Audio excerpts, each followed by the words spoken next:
Hi, so today we are going to be subtracting fractions with unlike denominators.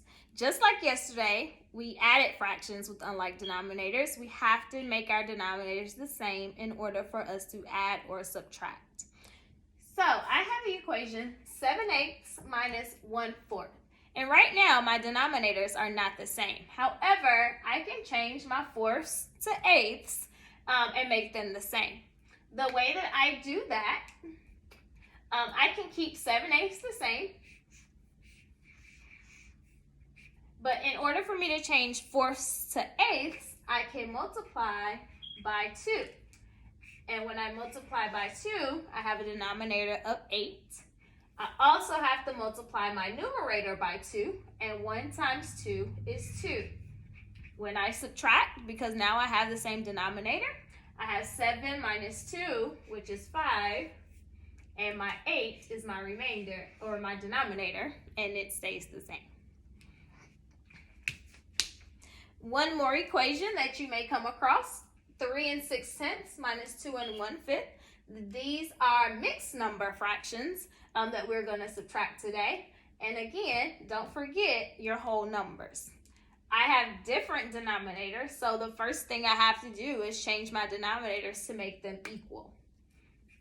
I'm going to change fifths to tenths, so I'm going to keep this fraction the same, 3 6/10 minus, in order for me to change fifths to tenths, I can multiply by 2, multiply by 2, and I now have 2.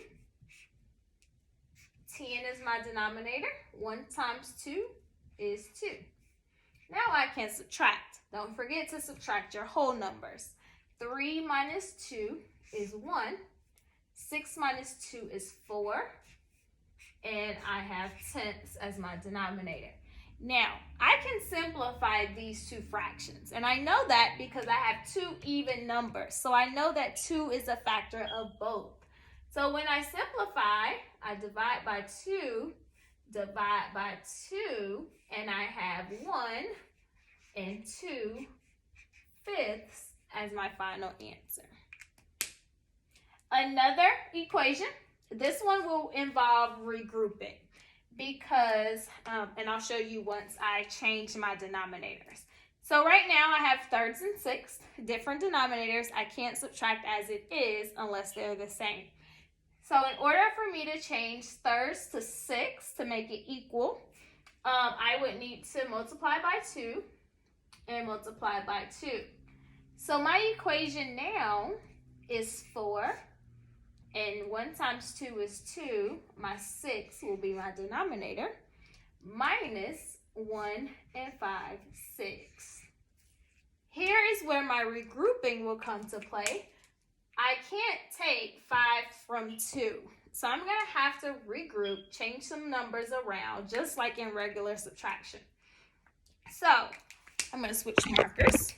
What I would do here is take a whole away from my 4, and I'm going to change that to a 3. I'm going to add a whole to my fraction part. So 1 whole, if I have 6, would be plus 6 over 6. Now I have 3 and 8/6, which is the same thing as 4 and 2/6, minus 1 and 5/6. Now I can subtract 8 minus 5. Here I couldn't subtract 2 minus 5. That's why I had to regroup. Now I can subtract. 3 minus 1 is 2. 8 minus 5 is 3. And 6 is my denominator. This one can also be simplified. I know that 3/6 is equivalent to 1/2. So my answer is 2 1/2. Now with this one, don't forget when you regroup, you're regrouping as a whole.